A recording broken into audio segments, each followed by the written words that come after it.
So hello everyone, good evening सभी को। उम्मीद करता हूँ मेरी वॉइस प्रॉपर आ रही होगी सभी तक। एक बार कंफर्म कर देंगे सभी लोग।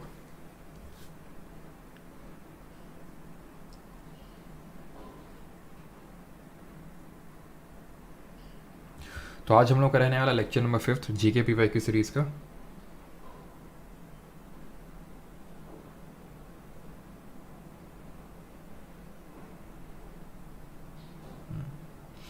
गुड इवनिंग इंस्पेक्टर आर्डेंट, राजकुमार, राजू सिंह, अमृता सोनवाने, अजय सौदा, सभी को गुड इवनिंग। वॉइस आ रही है प्रॉपर?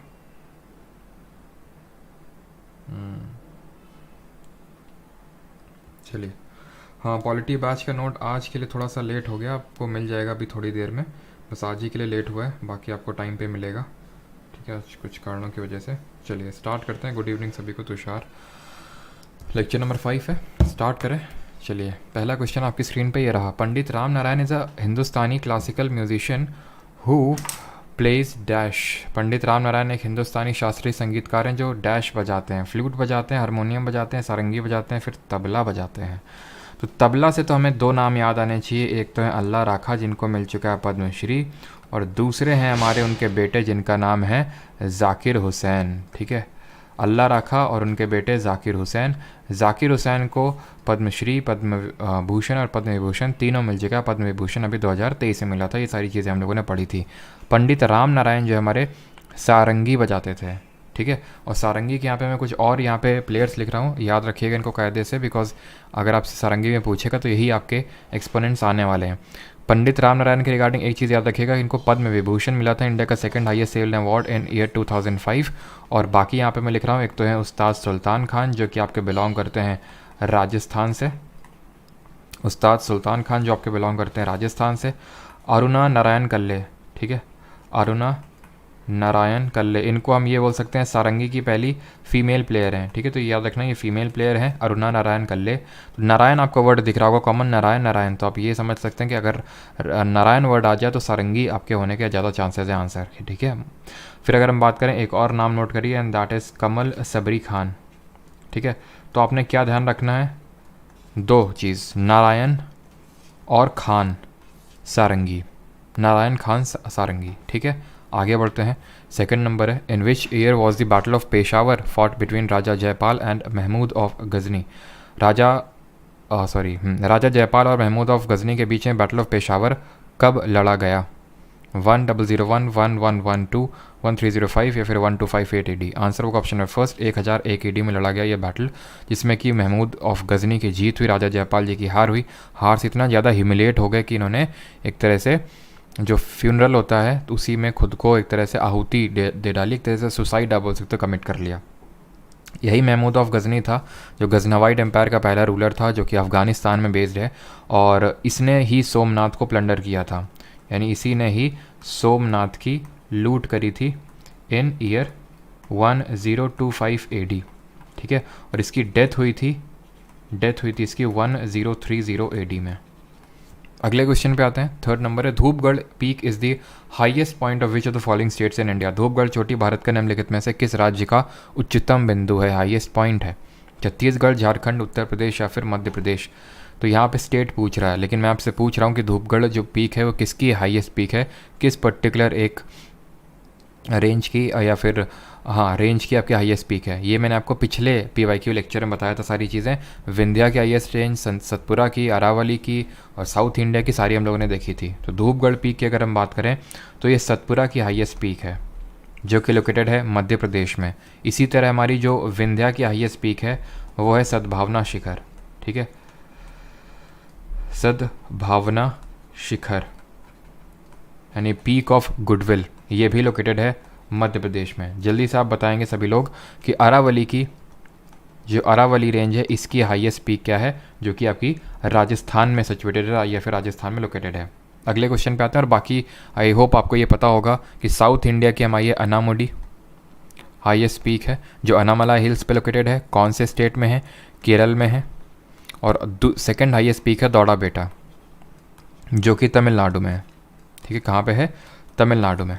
क्लियर है। और अरावली की हो जाएगी आपकी गुरु शिखर, ठीक है, कहाँ पे है? ये है आपकी राजस्थान में।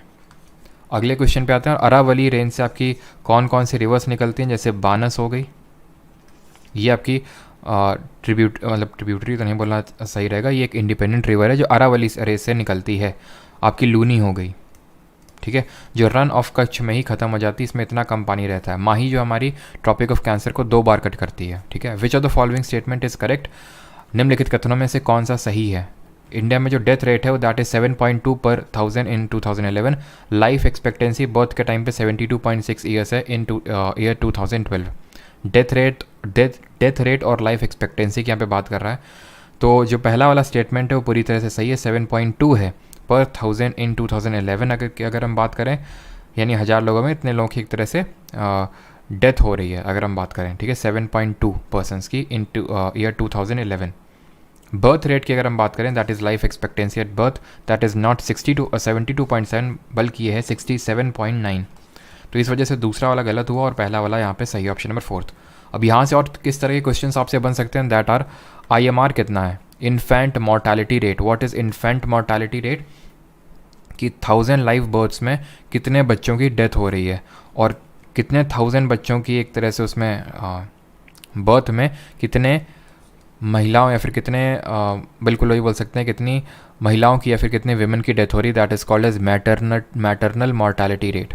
तो IMR की अगर बात करूँ, ये गवर्नमेंट का मैं डेटा कोट कर रहा हूँ यहाँ पे, तो इस वजह से इस पर आप पूरी तरह से रिलाई कर सकते हैं, बिकॉज डिफरेंट जगहों में आपको डिफरेंट डेटा देखने को मिलेगा। 44 है 2011 के अकॉर्डिंग मैं बता रहा हूँ, 2011। MMR की अगर बात करें तो ये है आपका 178 अकॉर्डिंग टू, ये है आपका 2010 से लेकर 2012 तक का जो डेटा है।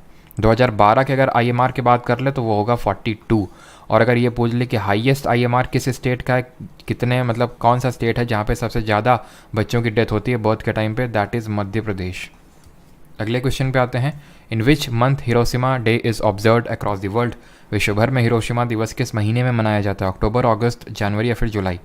तो हिरोशिमा ऑब्वियस सी बात है उसी मंथ में मनाया जाता होगा जब USA और एक तरह से बोल सकते हैं ब्रिटेन, दोनों ने जापान में ये बॉम्बिंग करी थी, न्यूक्लियर जो बॉम्ब्स थे, हिरोशिमा और नागासाकी। तो अगर हम हिरोशिमा और नागासाकी, ये प्लेसेस हैं कहाँ पे? जापान में, जहाँ पे न्यूक्लियर बॉम्बिंग करी थी USA ने, और उसमें एक्चुअल में ये वर्ल्ड वॉर 2 के टाइम पे हुई थी। तो एक तरह से USA और ब्रिटेन दोनों बोल सकते हैं, बिकॉज उसके सहमति के बाद ही बॉम्बिंग करी गई थी। एक क्यूबेक एग्रीमेंट था, वो उसको फॉलो करना था, तो USA ने उसकी एग्रीमेंट ली और यहाँ पे बॉम्बिंग करी। हिरोशिमा की अगर बात करें तो ये बॉम्बिंग करी गई थी सबसे पहले 6 अगस्त को, और इसको नाम दिया गया था इस बॉम्ब को लिटिल बॉय। तकरीबन 1 से 1.5 लाख लोगों की मृत्यु हुई थी इसमें, 1 से 1.5 लाख लोग, ठीक है।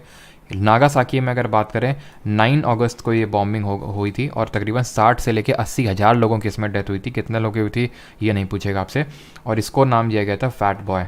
और भी प्लान थे इन लोगों के कि अगर जापान सरेंडर नहीं करेगा तो और बॉम्बिंग करेंगे, ये इन लोगों ने सोच रखा था, ठीक है।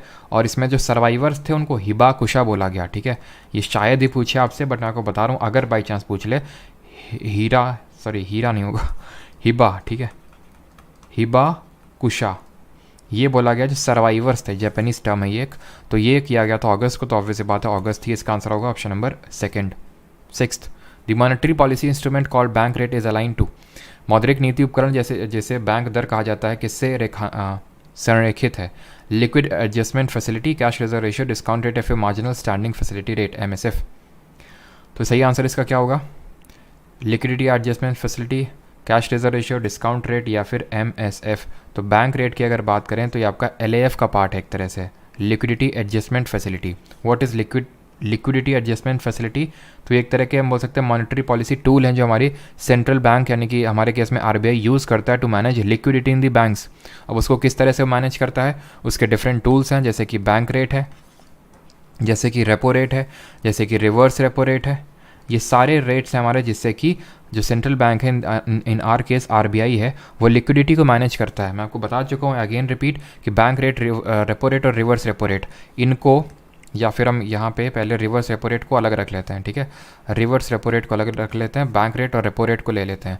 तो बैंक रेट और रेपो रेट में अंतर क्या है? सबसे पहले दोनों में सिमिलैरिटीज़ ये हैं कि बैंक लोन लेने जाता है, bank takes loan from RBI, दोनों में अंतर क्या है? दोनों में अंतर ये है कि बैंक रेट के केस में नो कोलेट्रल, कोई कोलेट्रल नहीं होता है ये इसमें, यानी कि कोई कुछ भी गिरवी नहीं रखना होता है, और ये लॉन्ग टर्म के लिए लिया जाता है, और इसी वजह से ये यूजुअली हाई होता है as compare to repo rate, because इसमें कोलेट्रल है। तो कोलेट्रल है, कुछ गिरवी रखवा लिया है आरबीआई ने, दैट मीन्स कि यहाँ पे रिस्क कम है, इसलिए यहाँ पे रेट ऑफ इंटरेस्ट कम है, भले ये शॉर्ट टर्म के लिए लिया जाता है, और इसको हम कभी कभी ओवरनाइट लोन्स भी बोल देते हैं। ओवरनाइट का मतलब ये नहीं रातों रात देना है, लेकिन फिर भी कम शॉर्ट टर्म होता है इसमें, ठीक है, और ये यूजुअली लो होता है। इसी तरह जो यहाँ पे आप एमएसएफ देख पा रहे हैं, मार्जिनल स्टैंडिंग फैसिलिटी, ये एक तरह का रेट होता है at which bank borrow from RBI, यानी कि यहाँ पे भी बैंक बोरो कर रही हैं आरबीआई से, ठीक है। यहाँ पे मैं लिख देता हूँ एमएसएफ, इसमें भी क्या हो रहा है, bank takes loan from RBI. तो इस जो डब्बा, इस ब्रैकेट को मैं यहाँ तक एक्सटेंड कर सकता हूँ। एमएसएफ में अंतर ये होता है कि इस केस में गवर्नमेंट सिक्योरिटीज़ की सेलिंग या बाइंग होती है एक तरह से, ठीक है, और ये ओवरनाइट होता है, ठीक है, in exchange of government security. तो यहाँ पे जो कीवर्ड है दैट इज़ गवर्नमेंट सिक्योरिटी, और दूसरा कीवर्ड जो यहाँ पे दैट इज़ आपका ओवरनाइट लोन्स, ठीक है, ओवरनाइट यानी कि रेपो रेट से भी शॉर्ट टर्म में। अब रिवर्स रेपो रेट अगर आपसे कोई पूछ ले तो ऑब्वियस सी बात है कि रेपो रेट का जस्ट उल्टा, रेपो रेट में बैंक लोन लेने जा रहा है आरबीआई के पास, रिवर्स रेपो रेट में आरबीआई बैंक के पास लोन लेने जाएगा। बात ये आती है कि आरबीआई को क्या ज़रूरत पड़ती है लोन लेने की, तो एक्चुअल में वो लोन नहीं लेता है, वो लिक्विडिटी को एडजस्ट करने की कोशिश करता है इन सारे टूल्स का यूज़ करके, जिनको मॉनेटरी पॉलिसी टूल बोलते हैं। अगर इनको इंक्रीज़ कर दिया जाएगा, जैसे for example bank rate, repo rate, इनको इंक्रीज़ कर दिया जाएगा, तो इससे क्या है, बैंक्स का लोन लेना फ्रॉम आरबीआई महंगा हो जाएगा, इसलिए हमारा भी, यानी हमारा पब्लिक का भी बैंक से लोन लेना महंगा हो जाएगा।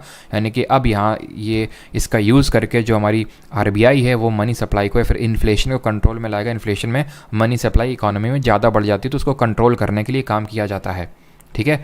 और इस तरह की मॉनेटरी पॉलिसी को टाइट मॉनेटरी पॉलिसी या फिर हॉकिश मॉनेटरी पॉलिसी बोलते हैं, टाइट या फिर हॉकिश मॉनेटरी पॉलिसी बोलते हैं। और इसका उल्टा अगर करना है कि अगर डिफ्लेशन है, यानी कि अगर मार्केट में या फिर इकोनॉमी में पैसा नहीं है डालना है, तो लो कर दो इन रेट को, और जो रेपो रेट के साथ कर रहे हो वही उल्टा करना है रिवर्स रेपो रेट के साथ में, ठीक है। अगर लिक्विडिटी बढ़ानी है, ठीक है, लिक्विडिटी बढ़ानी है, तो रेपो रेट को, रिवर्स रेपो रेट को क्या करना पड़ेगा, बढ़ाना पड़ेगा, क्योंकि रेपो रेट को घटाना है तो रिवर्स रेपो रेट को बढ़ाना है, ठीक है। और गवर्नमेंट सिक्योरिटी का सिंपल सा फंडा है, अगर आप गवर्नमेंट सिक्योरिटी को सेल करोगे तो इससे लिक्विडिटी कम होगी इकोनॉमी में। क्यों? क्योंकि मैंने आपको समझा रखा है कि गवर्नमेंट सिक्योरिटी को सेल करना दैट मीन कि पैसा अपने पास लेना। गवर्नमेंट सिक्योरिटी अगर मैं आपको दे रहा हूँ दैट मीन मैं आपसे पैसा ले रहा हूँ, मैंने इकोनॉमी से पैसा खींच रहा हूँ, ठीक है। और अगर बाई कर रहा हूँ मतलब लिक्विडिटी इंक्रीज़ हो रही है, ठीक है, क्लियर है।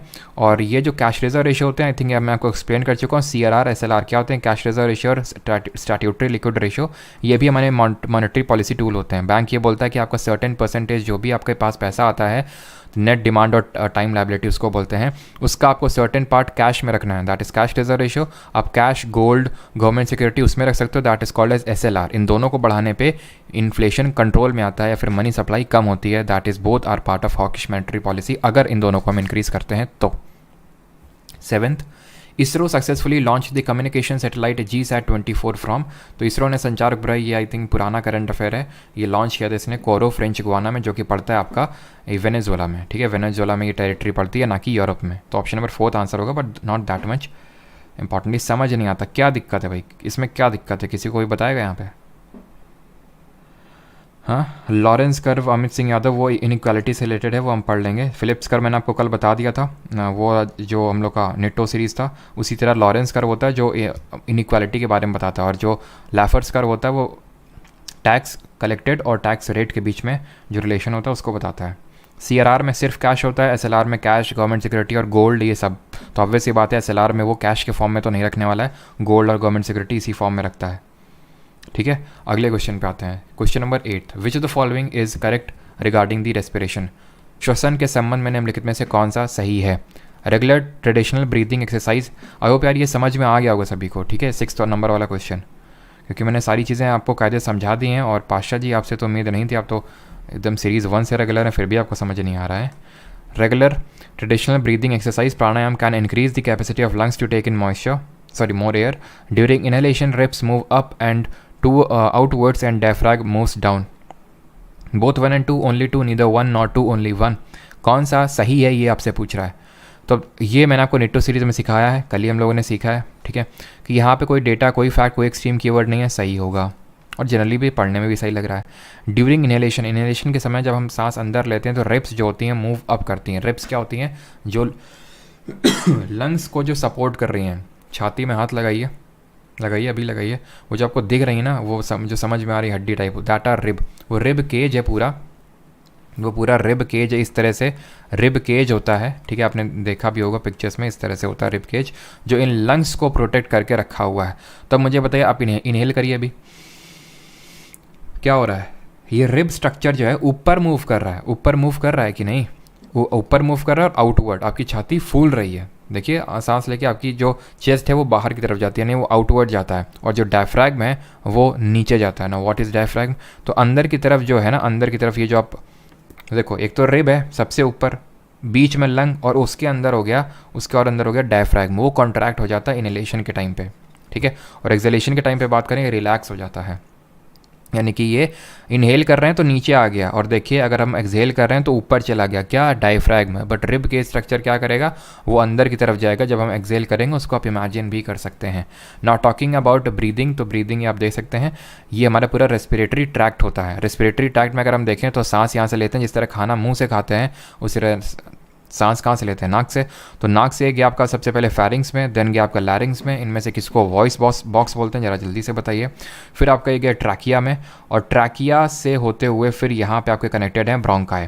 ये ब्रोंकाई फिर फर्दर चेंज, जैसे कि हमारे ब्रांच ऑफ ट्री होता है ना, जैसे कि ये मेन शाखा है, फिर इससे डिफरेंट ब्रांचेस निकल आती हैं, बस वैसे ही निकला। और यहाँ पे ऐसे गोली टाइप स्ट्रक्चर कनेक्टेड है, या फिर ठीक है, ऐसे गोली टाइप स्ट्रक्चर, इनको बोलते हैं ब्रोंकियोल्स, ठीक है, ब्रोंकियोल्स बोलते हैं। इसी से क्या होता है, ब्रोंकोल्स में झिल्ली लाइक एक स्ट्रक्चर होता है, उससे आपकी ये सब O2 और CO2 का एक्सचेंज ऑफ गैसेस होता है। एक्सचेंज ऑफ गैसेस किस लिए होता है?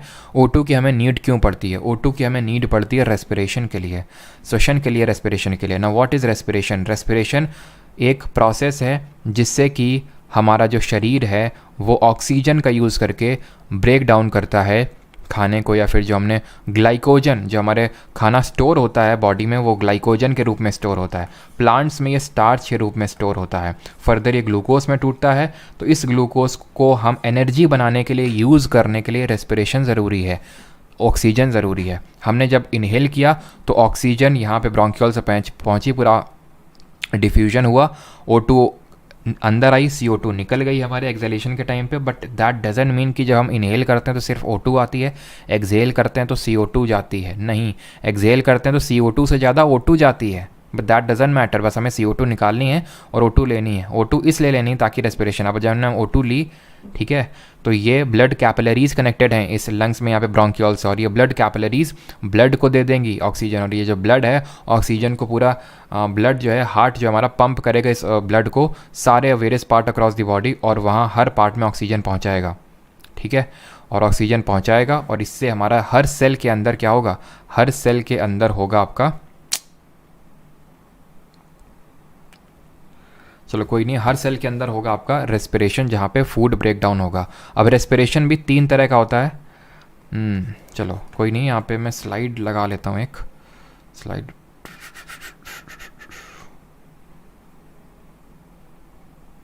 ठीक है। तो यहाँ पे रेस्पिरेशन होता है किस तरह का? 3 टाइप का रेस्पिरेशन होता है आपका यहाँ पे। एक तो होता है एरोबिक रेस्पिरेशन, दूसरा होता है एनारोबिक रेस्पिरेशन, और बीच वाला एक होता है एरोबिक, होता है प्रेजेंस ऑफ ऑक्सीजन, जहाँ पे ऑक्सीजन की प्रेजेंस रहती है। यहाँ पे होता क्या, सबसे पहले ये समझ लो। सबसे पहले तो पहला स्टेप होता है रेस्पिरेशन में, ग्लूकोज जो है पाइरुवेट में टूटता है। ग्लूकोज की अगर हम बात करें तो 6 कार्बन मॉलिक्यूल है, पाइरुवेट की अगर बात करें तो ये 3 कार्बन मॉलिक्यूल है। ये जो रिएक्शन होती है ये साइटोप्लाज्म के अंदर होती है, साइटोप्लाज्म के अंदर। अब यहाँ से 3 कैटेगरी आपकी डिवाइड हो जाती हैं, और वो है एक तो एरोबिक रेस्पिरेशन, यानी कि प्रेजेंस ऑफ ऑक्सीजन में जो हमारा टाइप ऑफ रेस्पिरेशन होता है उसको एरोबिक रेस्पिरेशन बोलते हैं। यहाँ पे एक तरह से हम बोल सकते हैं ग्लूकोज, फर्दर अभी देखते हैं किस किस में कन्वर्ट होता है। ये है हमारा एनारोबिक रेस्पिरेशन, यानी कि एब्सेंस ऑफ ऑक्सीजन, ये प्रेजेंस, ये एब्सेंस, और बीच वाला है lack of oxygen. Lack of oxygen का मतलब हो गया कि ऑक्सीजन है लेकिन बहुत ही कम मात्रा में। इस केस में, पहले केस में, एरोबिक रेस्पिरेशन के केस में आपकी बनेगी एनर्जी, एनर्जी सब में बनेगी, ठीक है, एनर्जी बनेगी, प्लस निकलेंगे यहाँ पे 6 CO2 निकल जाएगी और 6 H2O। एनर्जी तकरीबन यहाँ मान के चलिए 686 कैलोरी तक बनती है यहाँ पे एनर्जी। एनारोबिक रेस्पिरेशन बात करें बहुत ही कम एनर्जी बनती है, तकरीबन 56 कैलोरी के अकॉर्डिंग। और 1 कैलोरी में कितने जूल होते हैं ज़रा कमेंट बताइए। तो यहाँ पे एनर्जी बनी बट बहुत ही कम मात्रा में एनर्जी बनती है। और यहाँ पे आपके जो प्रोडक्ट्स होते हैं बाई प्रोडक्ट्स वो है एथेनॉल, दारू निकलेगी इसमें, ठीक है 2C2H2O5OH और यहाँ पे निकलेगा आपका 2 मोल्स ऑफ CO2। क्लियर है। और इस एथेनॉल को हम कहाँ यूज़ करते हैं, तो एथेनॉल को हम डिफरेंट जगह यूज़ करते हैं। जैसे कि एथेनॉल ब्लेंडिंग प्रोग्राम के बारे में आपको पता होगा कि गवर्नमेंट ने टारगेट रखा है कि 20% एथेनॉल को ब्लेंड करना है बाई 2025 जो हमारा पेट्रोल वगैरह उसमें, बिकॉज ये एक ऐसा फ्यूल है जिसके जो बाई प्रोडक्ट्स हैं जब इसको जलाने पे, इसके बर्न करने पे वो हार्मफुल सल्फर ऑक्साइड्स और नाइट्रोजन ऑक्साइड नहीं निकलते हैं जो पेट्रोल को जलाने में एक तरह से निकलते हैं, कंबशन में निकलते हैं। क्लियर है। और यहाँ पे मैंने कुछ क्वेश्चन पूछा था आपसे, आई थिंक पता नहीं मैं खुद ही भूल गया। तो लैक ऑफ ऑक्सीजन की बात करते हैं, यहाँ पे क्या बनेगा, तो एनर्जी तो बनेगी, ठीक है एनर्जी तो सब में बनेगी, बट यहाँ पे आपका जो बनेगा लैक्टिक एसिड। और ये जो रिएक्शन होती है, इस टाइप का जो रेस्पिरेशन है वो हमारी मसल सेल्स में होता है। तो जब हम बहुत ज़्यादा भागते हैं तो जो क्रैम्प्स डेवलप होते हैं वो मसल में लैक्टिक एसिड जमाव की वजह से होते हैं, ठीक है लैक्टिक एसिड के जमाव की वजह से होते हैं, ठीक है डिपॉजिट हो जाता है मसल्स में। लैक्टिक एसिड किस में होता है, हमारा जो कर्ड होता है दही, लैक्टो जो रूट वर्ड है वो आपका मिल्क प्रोडक्ट्स के लिए ही है। और यहाँ पे मैंने क्या क्वेश्चन पूछा था, 2C2H5, एक सेकंड कमेंट देखना पड़ेगा, मैं खुद ही भूल गया। और एक चीज़ याद रखना, इस पूरे प्रोसेस में आपकी कर्ब साइकिल एक रन करती है, ठीक है अगर आपसे कभी पूछ ले कि what is this Krebs cycle, not curbs, Krebs cycle होती है एक, और ये आपकी रन करती है ड्यूरिंग रेस्पिरेशन। इसको हम सिट्रिक एसिड साइकिल भी बोलते हैं। इस तरह से क्वेश्चन बन सकता है, what is Krebs cycle also known as, तो सिट्रिक एसिड साइकिल। क्या मैंने क्वेश्चन पूछा था यार, हाँ 1 कैलोरी में 4.2 जूल होते हैं, बिल्कुल ठीक है। क्लियर हो गया यहाँ तक सभी को किस तरह से सारा पूरा रेस्पिरेशन हो रहा है, क्यों हो रहा है। और रेस्पिरेशन ये जो टूटता उठता एनर्जी कहाँ बनती है, याद रखना ये होता है माइटोकॉन्ड्रिया में, और इसी वजह से बोलते हैं power house of the cell. ATP adenosine triphosphate के फॉर्म में एनर्जी बनाता है। जैसे अगर हम एरोबिक रेस्पिरेशन बात करें तकरीबन 38 मॉलिक्यूल्स ऑफ ATP जनरेट होते हैं एरोबिक रेस्पिरेशन में, ठीक है। तो यहाँ पे रिएक्शन भी मैं लिख देता हूँ आपके सुविधा के लिए। तो रिएक्शन कुछ इस तरह से होती है, जैसे हमारा ये हो गया ग्लूकोज C6H12O6, ये हो गई एरोबिक रेस्पिरेशन, जहाँ पे बनेगा आपका एनर्जी बनेगी 6 CO2 बनेगा और 6 H2O बना और एनर्जी। यहाँ पे किस तरह से होगा, आपका ये लेंगे और डायरेक्टली यहाँ पे कोई O2 नहीं होगा, that is your anaerobic respiration. यहाँ एथेनॉल बनेगा और आपका carbon dioxide. Which of the following shortcut key is use to make the contents of a cell italic in MS Excel 365। तो जो आपका MS Excel 365 होता है इस तरह से, तो इसमें जो इस तरह से ये आपको डब्बे दिखते हैं that are called as cells. तो अगर हमें सेल्स में जो कॉन्टेंट है उसको इटैलिक में बनाना है तो हमें किस शॉर्टकट की यूज़ का करना पड़ेगा, Ctrl+4, Ctrl+3, Ctrl+6 या फिर Ctrl+2। तो यहाँ यूज़ करने का पड़ेगा हमें Ctrl+3 को, बिकॉज जो Ctrl+4 है ये या तो ऐड करता है या तो रिमूव करता है अंडरलाइन को। किसी टेक्स्ट में जो सेल के अंदर लिखा हुआ है तो उसमें रिमूव अंडरलाइन, ठीक है, इन टेक्स्ट, फ्रॉम टेक्स्ट या फिर इन टेक्स्ट जो भी बोलो, ठीक है। और Ctrl+6 की अगर बात करें तो ये क्या करता है, ये आपका करता है ये आई थिंक हाँ शो या हाइड करता है, बिल्कुल हाँ शो या हाइड करने का काम करता है। जो भी ऑब्जेक्ट्स है ना इनसाइड दी सेल उनको शो करना है फिर हाइड करना है, वो काम करता है। और Ctrl+2 की अगर बात करें तो अगर आपको कुछ बोल्ड करना है तो ये काम करता है। 2 हो गया, 3 हो गया, 4 हो गया, 6, अच्छा 5 बाकी यहाँ पे। तो 5 आपका करता है स्ट्राइक थ्रू, ठीक है, स्ट्राइक थ्रू का काम करता है यहाँ पे। और 5 हो गया, 6, 7 भी देख लेते हैं। 7 करता है शो या हाइड करता है स्टैंडर्ड टूल बार को, ठीक है। 8 की बात करते हैं, थोड़ा 8 भी बात कर ही लेते हैं। 8 नहीं 9 की बात करते हैं। 8 वाला आई थिंक इम्पॉर्टेंट नहीं है, 9 वाला इम्पॉर्टेंट है आपका, एंड दैट इज़ कि ये हाइड करता है रोज को, ठीक है। और जो 10 वाला है वो हाइड करता है कॉलम्स को, ठीक है। ये हैं आपके shortcut keys. What are hardware devices that retrieves data from a computer system and further translates the receive data into a form understandable to humans. Hardware उपकरण कौन से हैं जो कंप्यूटर सिस्टम से डेटा पुनर्प्राप्त करते हैं और प्राप्त डेटा को मनुष्यों के लिए समझने योग्य रूप में अनुवादित करते हैं। Processor, input devices, storage device या फिर आउटपुट डिवाइस। तो वो क्या कर रहे हैं, डेटा रिट्रीव कर रहे हैं कंप्यूटर और फर्दर आपको डेटा दे रहे हैं जो कि ह्यूमंस को अंडरस्टैंडेबल, और इससे बात आपका होगा बहुत आसान है, आउटपुट डिवाइसेस इनको बोलते हैं, जो ट्रांसलेट करते हैं रिसीव डेटा को in the understandable form to the humans, output devices. ठीक है, फॉर एग्जांपल जैसे कि हमारी आउटपुट डिवाइस क्या हो गई, एक मॉनिटर। ठीक है, ये क्या है, हमारी एक आउटपुट डिवाइस है। जरा ये बताइए जॉयस्टिक किस तरह की डिवाइस है, joystick. Which of the following persons wrote a book named Kitabul Hind, इनमें से किताबुल हिंद किसने लिखी थी, ये आपको बताना है। ऑप्शन है आपके ज़ुहैर इब्न अबी सुलमा, अंतरा इब्न शद्दाद, अल बरूनी या फिर इमरू अल काइस। अजीब अजीब से नाम है, किसने लिखी थी आपकी, बताइए।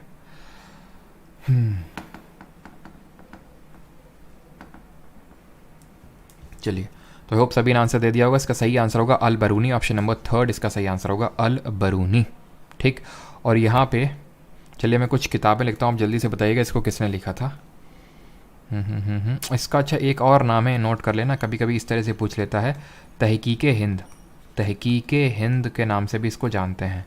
ठीक है, यहाँ पे मैं लिख रहा हूँ रिहला, रिहला किसने लिखी थी, और तारीख़ फ़िरोज़ शाही, तारीख़ फ़िरोज़ शाही ये किसने लिखी थी, और कौन सी पूछ सकता है आपकी, ये हो गई है। चलो एक यहाँ पे मैं लिख रहा हूँ, एक और बताना, दैट इज़ तबाकत ए नसीरी। ठीक है, तबाकत ए नसीरी। तो अगर हम रिहला की बात करें तो रिहला इब्न बतूता, जो किसके टाइम पे आया था, ट्रैवलर कहाँ से आया था, जल्दी से कमेंट बताइए, बतूता। तारीख़ फ़िरोज़ शाही की अगर बात करें, ज़ियाउद्दीन बरानी। ठीक है, ज़ियाउद्दीन बरानी। अगर हम बात करें तबाकत ए नसीरी, ये लिखी थी मिनहाज ए सिराज। ठीक है, मिनहाज ए सिराज। ठीक है, इब्न बतूता आया था आपका मोरक्को से, किसके टाइम पे आया था, मोहम्मद बिन तुगलक के टाइम पे, और हरियर बुक्का की कोर्ट में भी गया था ये। ठीक है, dash percent can be taken as the average value for the amount of organic matter that is present at each step of food chain and reaches the next level of consumers. यानी dash प्रतिशत को कार्बनिक पदार्थ की मात्रा के औसत मूल्य के रूप में लिया जा सकता है जो खाद्य श्रृंखला के प्रत्येक चरण में मौजूद है और उपभोक्ताओं के अगले स्तर तक पहुंचता है। जो PYQ सीरीज़ जो पार्ट 1 में रेगुलर थे वो इस क्वेश्चन का आंसर बड़ी आसानी से दे सकते हैं, बिकॉज याद करिए जब भी मैं आपको ट्रॉफिक लेवल के बारे में पढ़ाता था तो वहाँ पे मैं सबको ज़रूर बताता था कि एक ट्रॉफिक लेवल से दूसरे ट्रॉफिक लेवल पे मैक्सिमम जो एनर्जी का ट्रांसफ़र हो सकता है वो कितना हो सकता है, वो 10% हो सकता है मैक्सिमम, यानी मैक्सिमम है, इससे नीचे ही होता है। अब ये ट्रॉफिक लेवल का क्वेश्चन है, अब यहाँ पे हम सारी ट्रॉफिक लेवल समझ लेते हैं और जल्दी से सारे जो प्रोबेबल क्वेश्चन इससे बन सकते हैं वो भी देख लेते हैं। ठीक है, सारे जो प्रोबेबल क्वेश्चन यहाँ पे बन सकते हैं। ठीक, चलिए एक और क्रिएट कर लेते हैं यहाँ पे। ना what is this trophic level, ये ट्रॉफिक लेवल होता क्या है, तो ट्रॉफिक लेवल होता है जो आपने सुना होगा कि भाई घास को खाया जैसे मान लेते हैं मेढक ने। ठीक है, मेढक को खाया सांप ने, सांप को खाया उसने स्नेक ने या फिर ईगल ने। तो ये क्या होती है, फूड चेन होती है हमारी। फूड चेन को ही ट्रॉफिक लेवल के नाम से जाना जाता है। ठीक है, ट्रॉफिक लेवल में सबसे पहले आते हैं ऑटोट्रॉफ, जो जैसे ग्रीन प्लांट होता है जिनको प्रोड्यूसर्स के नाम से जाना जाता है। ये क्या करते हैं, ये लाइट एनर्जी और हीट एनर्जी का यूज़ करके फोटोसिंथेसिस करते हैं और इनको हम ऑटोट्रॉफ बोलते हैं, अपना खाना खुद से प्रोड्यूस करते हैं। इन प्रोड्यूसर्स पे रिलाई करते हैं हमारे प्राइमरी कंज्यूमर जो कि होते हैं हर्बीवोर, जैसे फॉर एग्जाम्पल गाय हो गई हमारी। ठीक है, क्या है, हर्बीवोर हैं जो घास पर रिलाई कर रहे हैं, तो ये होते हैं हीटरोट्रॉफ्स। ठीक है, इनको बोलते हैं प्राइमरी कंज्यूमर्स। सेकेंडरी कंज्यूमर्स में आते हैं कार्निवोर्स जो हीटरोट्रॉफ्स ये भी होते हैं। सारी अब हीटरोट्रॉफ्स ही हैं। हीटरोट्रॉफ्स मतलब जो दूसरों पे अपने खाने के लिए रिलाई कर रहे हैं। तो प्राइमरी हो गए जो प्रोड्यूसर्स पे रिलाई कर रहे हैं, सेकेंडरी कंज्यूमर वो हैं जो प्राइमरी कंज्यूमर्स पे रिलाई कर रहे हैं। जैसे फॉर एग्जांपल गाय पे रिलाई, जैसे फॉर एग्जांपल हिरन है, हिरन घास खा रहा है। ठीक है, हर्बीवोर है, लेकिन उस हिरन को कौन खा रहा है, शेर खा रहा है जो कि कार्निवोर है, तो सेकेंडरी कंज्यूमर हो जाएगा। फिर आपका इसमें टर्शियरी कंज्यूमर होगा, फिर आपका क्वाटरनरी कंज्यूमर होगा। एक चीज़ याद रखना है आपको यहाँ पे कि जो एनर्जी फ्लो होता है इन अ ट्रॉफिक लेवल। अब यहाँ पे मैं सारी चीज़ें लिख रहा हूँ ट्रॉफिक लेवल से, जिस पे क्वेश्चन आता ही आता है, इससे बाहर नहीं आएगा। ठीक है, मैं आपको अश्योरेंस दे रहा हूँ, सारी चीज़ें ध्यान से सुनना बस। Energy flow in a trophic level जो होता है वो हमेशा यूनी डायरेक्शनल होता है, एक ही डायरेक्शन में होता है। जैसे कि एनर्जी प्रोड्यूसर से प्राइमरी कंज्यूमर के पास थोड़ी सी जाएगी, not more than 10%, then from primary consumer to secondary consumers and so on. तो that means कि वापस नहीं एनर्जी चली जाएगी, that means कि ये यूनिडायरेक्शनल नेचर का होता है हमारा जो एनर्जी का फ्लो होता है। क्लियर है?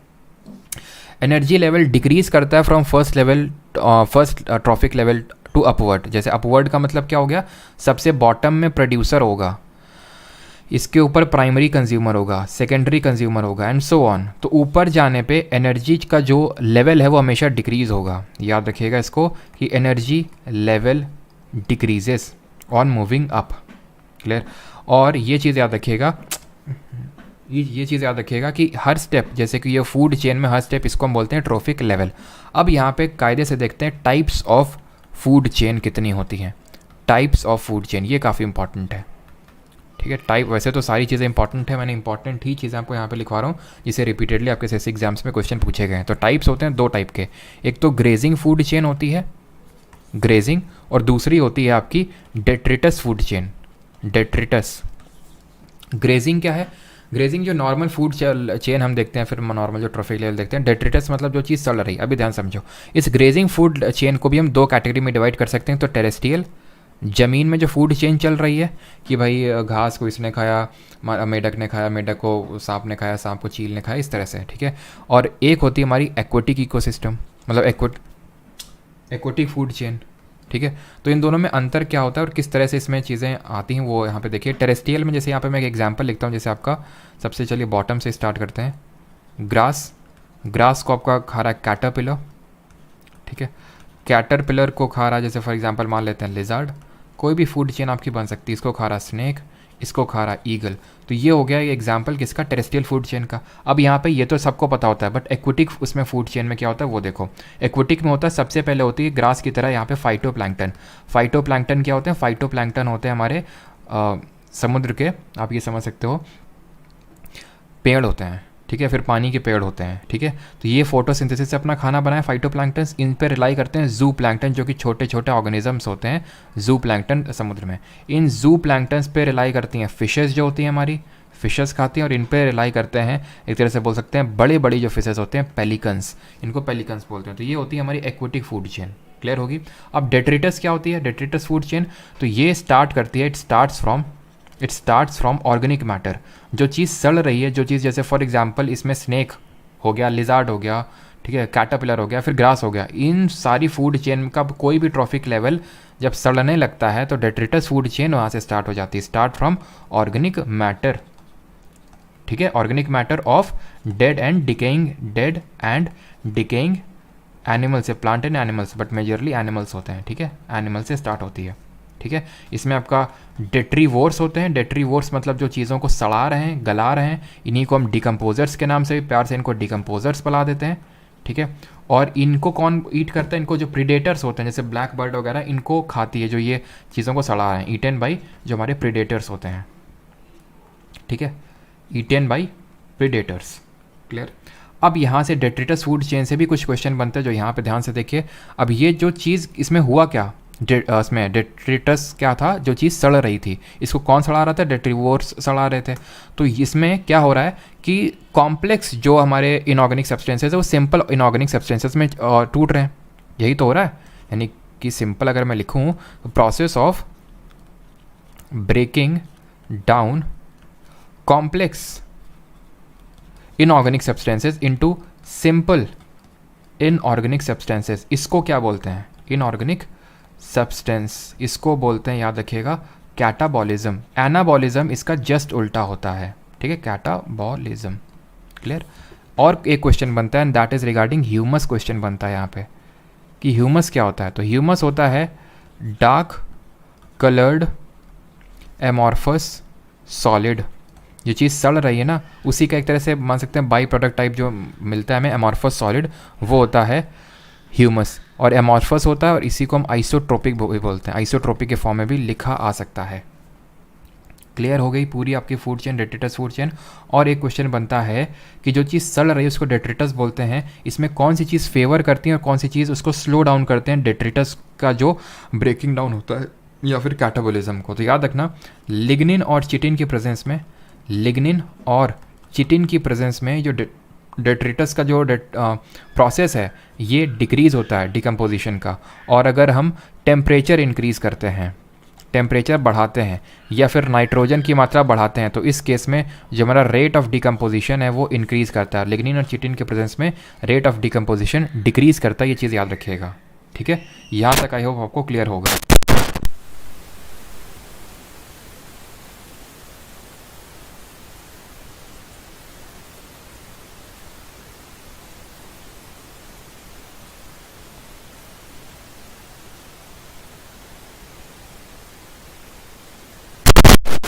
ठीक है, तो आई होप यहाँ पे आपको सारी चीज़ें क्लियर हो गई होंगी और अब इससे बाहर आपका कोई भी क्वेश्चन नहीं बनेगा, बिकॉज जितने टाइप के क्वेश्चन आपके बने हैं पिछले एग्जाम्स में वो सारे मैंने यहाँ पे कवर कर दिए हैं। Which amendment in the Indian constitution related to the extension of jurisdiction of high courts to union territories. भारतीय संविधान, आई थिंक हम लोगों ने क्वेश्चन कल ही किया है नेटो सीरीज में, भारतीय संविधान में कौन सा संशोधन उच्च न्यायालयों के अधिकार क्षेत्र को केंद्र शासित प्रदेश तक विस्तारित करने से संबंधित है, बताइए। 9th अमेंडमेंट, 7th, 1st या फिर 13th? कल ही हम लोगों ने किया था। और किसके पास ये पावर होती है? रेडियो स्टार्ट हो गया, माइक उड़ गया, अभी नहीं हो गया होगा, ठीक है, अभी वॉइस आ रही होगी। चलिए 7 सबका सही है। तो मैंने आपको बता चुका हूँ 7th अमेंडमेंट कब हुआ था, 1956 में। स्टेट्स रीऑर्गेनाइजेशन एक्ट याद आना चाहिए आपको, और ये याद आना चाहिए कि इसी स्टेट रीऑर्गेनाइजेशन के थ्रू जो हमारा part A, part B, part C, part D का जो क्लासिफिकेशन था स्टेट्स का वो ख़त्म किया गया था। खैर, इसी अमेंडमेंट से क्या 3 चीज़ें हमने याद करी हैं। इसी अमेंडमेंट से हुआ था, एक तो ये बोला गया था कि एक से ज़्यादा स्टेट्स के मल्टीपल हाई कोर्ट्स हो सकते हैं, एक से ज़्यादा स्टेट के मल्टीपल गवर्नर हो सकते हैं, और इसी अमेंडमेंट से ये बोला गया था, कुछ नहीं बोला गया था, पार्ट 7 को रिपील कर दिया गया था। अब हाई कोर्ट की बात करते हैं, क्वेश्चन का आंसर दीजिए। Only UT with the high court, only UT with the high court, बताइए आंसर क्या होगा। इंडिया में अगर हम बात करें 25 हाई कोर्ट्स हैं, मैंने आपको कल भी बताया था। जिस तरह से हमारी काफ़ी सारे स्टेट और यूटीज़ हैं जो मल्टीपल अपने कोर्ट्स को शेयर करते हैं। फॉर एग्जांपल लक्षद्वीप केरला के साथ जो हाई कोर्ट है वो शेयर करता है। अंडमान निकोबार आपका शेयर करता है किसके साथ, बंगाल के साथ। जो नोट्स बना रहे हैं वो चीज़ प्रॉपर इस चीज़ को लिखिएगा। मैं यहाँ पे शो कर रहा हूँ, सिग्निफाई कर रहा हूँ, ताकि ये जो पिक्चर टाइप मेमोरी होती है वो थोड़ा सा ज़्यादा लंबे समय तक हमारे ब्रेन में रहती है। जो पुडुचेरी है मद्रास हाई कोर्ट में अपना हाई कोर्ट को शेयर करता है। यहाँ पे महाराष्ट्र हमारा, तो महाराष्ट्र का हाई कोर्ट, गोवा का हाई कोर्ट और दमन एंड दीवन दादर नगर हवेली, तीनों का कॉमन लगता है महाराष्ट्र के अंदर में ही। तो इन तीनों का कॉमन हाई कोर्ट है। फिर अगर हम बात करें पंजाब हरियाणा का हाई कोर्ट है यहाँ पे चंडीगढ़ में, ठीक है, पंजाब प्लस हरियाणा का कॉमन है चंडीगढ़ में। और only UT with high court is Delhi. Total अगर हम प्रेजेंट टाइम में अगर बात करें तो हमारे 25 हाई कोर्ट्स हैं, मैंने आपको बता दिया है। ठीक है, तो ऑप्शन नंबर 2 यहाँ पे सही आंसर होगा। फर्स्ट अमेंडमेंट से क्या याद आना चाहिए, 1951 में हुआ था। नेहरू चचा हमारे इस समय प्राइम मिनिस्टर थे, और इससे हमारा फर्स्ट शेड्यूल को जोड़ा गया था, पहली अनुसूची को जोड़ा गया था, that is regarding the abolition of zamindari, या फिर हम बोल सकते हैं it was regarding land reform systems. Tears of old PM को रिकॉल करिए, जो हम लोगों ने ट्रिक याद करी थी। ठीक है, और ये पावर किसके पास है कि जो मल्टीपल स्टेट हाई कोर्ट को, जैसे फॉर एग्जांपल किसके पास पावर है कि वो एक हाई कोर्ट को मल्टीपल स्टेट या यूटीज़ के लिए डिक्लेयर कर सकता है। ये पावर है, याद रखिएगा, पार्लियामेंट के पास, हमारे देश की संसद के पास ये पावर है। ठीक, और हाई कोर्ट के बारे में आर्टिकल नंबर 214 से लेके आपका 231 तक दिया गया है, और ये बिलोंग करता है आपके part number 6 of the constitution से। हाई कोर्ट की अगर बात करें तो मैक्सिमम एज होती है जजेस की 62, मिनिमम कुछ नहीं होती है। और यहाँ पे होता है क्या कि हाई कोर्ट के जजेस का रिमूवल जजेस इंक्वायरी एक्ट ऑफ 1968 में मेंशन है, ये हम लोग देख चुके हैं। इनकी अपॉइंटमेंट कौन करता है, गवर्नर करता है, लेकिन गवर्नर का काम सिर्फ अपॉइंटमेंट तक ही है। इसके बाद अगर इनको अपना इस्तीफ़ा देना है प्रेसिडेंट को देंगे, रिमूव करना है पार्लियामेंट, प्रेसिडेंट ही करेगा on the basis of a resolution passed by the parliament. 14th, Bharatanatyam is a classical dance of dash in southern India. Bharatanatyam दक्षिणी भारत का डैश का शास्त्रीय नृत्य है, तमिलनाडु, केरल, कर्नाटक, आंध्र प्रदेश। पहली बार पार्ट 2 में हमारे भरतनाट्यम का स्वागत हुआ है। स्वागत जोरों शोरों से होना चाहिए, मिल बांट के होना चाहिए और जल्दी से होना चाहिए। तो भरतनाट्यम की अगर बात करें तो हमारे इंडिया में 8 क्लासिकल डांसेस है टोटल। वो सारे नहीं देख रहे हैं, उनमें से एक है हमारा भरतनाट्यम, शास्त्रीय नृत्य जिनको हिंदी में बोलते हैं, और ये है आपका कहाँ का, तमिलनाडु का। ऑप्शन नंबर ए फर्स्ट यहाँ पे सही आंसर होगा। केरल का मुझे पता है, कथकली, मोहिनीअट्टम, वो सारी चीज़ें हैं, यक्षगान, कर्नाटक, आंध्र प्रदेश, कुचिपुड़ी, बट उस पर अभी फोकस ही नहीं कर रहे हैं। भरतनाट्यम को भरत से नाट्य कर देंगे अभी, देखो कैसे नाटक करते हैं हम लोग। तो भरतनाट्यम तमिलनाडु। भरतनाट्यम से और क्या क्या क्वेश्चन बनेगा, भरतनाट्यम के पुराने नाम, सादीर, बस जितना बता रहा हूँ सारा नोट कर लेना, भरतनाट्यम के बियॉन्ड क्वेश्चन जा ही नहीं सकता है, ठीक है। सादीर और एक हार्य, सादीर और एक हार्य के नाम से इसको जाना जाता है। इसके जो हमें रूट्स मिलते हैं वो नाट्य शास्त्र में मिलते हैं, फिर इन जनरल भी जो क्लासिकल डांसेज हैं हमारे, उनके जो रूट्स मिलते हैं वो नाट्य शास्त्र में देखने को मिलते हैं, जिसको किसने कंपोज किया था, भरत मुनि ने। बहुत आसान है याद करना। नाट्यम नाट्य शास्त्र, ठीक है, भरत भरत मुनि, ठीक। अब भरत से हो गया भरत मुनि। अब यहाँ पे कुछ चीज़ और आपको बताता हूँ, जैसे कि इसके बारे में हमें अभिज्ञान, ठीक, सॉरी अभिज्ञान बोल रहा हूँ, अभिनय, ठीक है, अभिनय दर्पण से हमें इसके बारे में जानने को मिलता है, जिसको कंपोज किया था नंदीकेश्वर ने, ठीक है, नंदीकेश्वर ने। तो अभिनय, जो मेरे टीचर है मैथ के एक है ना एसएससी में, तो अभिनय उनसे आप याद रख सकते हैं इसको, अभिनय दर्पण, ठीक है। तो केशव ऐसे करके आप याद रखते हैं, नंदीकेश्वर इनका पूरा नाम है। और क्या है क्वेश्चन यहाँ से बन सकता है कि इसके जो डिस्क्रिप्शंस हैं, अगर हम बात करें, जो भरतनाट्यम के जो डिस्क्रिप्शंस हैं वो हमें कहाँ देखने को मिलते हैं, भरतनाट्यम के जो डिस्क्रिप्शंस हैं वो देखने को मिलते हैं शिला पट्टिकरम, ठीक है, शिला पट्टिकरम और मणि में गलानी, ठीक है, मणि में गलानी, बड़े अजीब अजीब से नाम, मणि में गलानी, ठीक है। इसके डिस्क्रिप्शंस देखने को मिलते हैं। अब इसके एक्सपोनेंट याद करते हैं, ठीक। और एक्सपोनेंट देखें कैसे याद करते हैं, एक स्टोरी मैं आपको सुनाऊंगा, उस स्टोरी से सारे आपको भरतनाट्यम के एक्सपोनेंट याद हो जाएंगे। देखो हुआ क्या, भरत जो कि एक लड़का था, ठीक है, उसने क्या किया, उसने अलार्म सेट करी ताकि वो सुबह जल्दी उठे। अब सुबह अलार्म सेट करके जल्दी उठ गया, उसने पैर छुए, उसने क्या, पद्म को नतमस्तक किया। पद्म किसके नतमस्तक उसने किया, उसने पद्म नतमस्तक किए अपनी मम्मी जिनका नाम था रुक्मणी देवी। उसने बोला आज्ञा दो माँ, मैं जा रहा हूँ, ठीक है। किसके साथ जा रहा है ये रुक्मणी, मतलब रुक्मणी देवी अपनी मम्मी किसने पद्मों को छुआ, और उसके बाद ये अपनी सुंदरी सी एक अपनी दोस्त थी, इसकी सुंदर दोस्त थी जिसका नाम था मीनाक्षी, ठीक है, सुंदर दोस्त थी जिसका नाम था मीनाक्षी।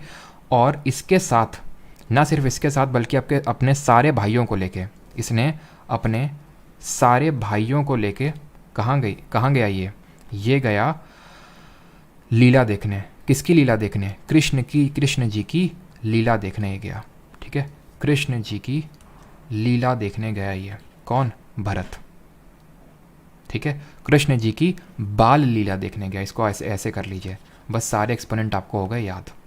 कृष्ण जी की बाल लीला देखने गया। अब देखो भरत से हो गया भरतनाट्यम, अलार्म से हो गया अलार्मल वैली, पद्म से हो गया पद्म सुब्रमण्यम,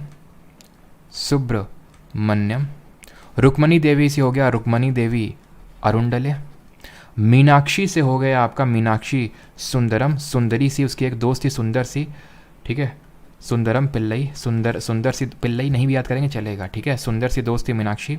उसके साथ उसको लेके और अपने सारे भाइयों को लेके, सारे भाई से हो गया आपका मृणालिनी सारा भाई और मल्लिका सारा भाई, आपके दो सारा भाई हैं जो कि भरतनाट्यम की एक्सपोनेंट हैं, एक तो मृणालिनी और इनकी बेटी मल्लिका सारा भाई, दोनों लोग हैं आपकी इससे रिलेटेड, ठीक है। विक्रम सारा भाई की वाइफ है मृणालिनी, उनकी बेटी है मल्लिका सारा भाई। और कृष्णा से हो गया आपका यामिनी कृष्णा मूर्ति, यामिनी कृष्ण मूर्ति, ठीक। बाल से हो गया आपका यहाँ पे बाल सरस्वती, बाल सरस्वती। और लीला से हो गया लीला सैमसन। ख़त्म हो गया आपके सारे जो इंपॉर्टेंट वाले एक्सपोनेंट थे वो याद हो गए सभी को भी, बताइए। और इसमें से कुछ के डुअल भी हैं, जैसे अगर मृणालिनी जी की बात करें तो ये सिर्फ भरतनाट्यम नहीं, ये कुचिपुडी में भी देखने को मिलेंगे, तो कंफ्यूज मत होइएगा कि सर ने तो भरतनाट्यम बताया था। मल्लिका सारा भाई की अगर बात करें तो ये भरतनाट्यम के अलावा कथकली भी करती हैं, ठीक। यामिनी कृष्णमूर्ति की अगर बात करें तो ये भी भरतनाट्यम के साथ कुचिपुडी में आपको देखने को मिलेंगे, जो कि आंध्र प्रदेश का फोक डांस है। और एक और बस यहाँ पे नोट कर लो या फिर इसी में कोई किसी तरह से फिट बिठा लो, दैट इज़ आर सोनल मान सिंह, ठीक है। फिर जाके ऐसे याद रख लो सब सो गए, जाके सब बाल लीला देख के फिर घर आए और सब सो गए।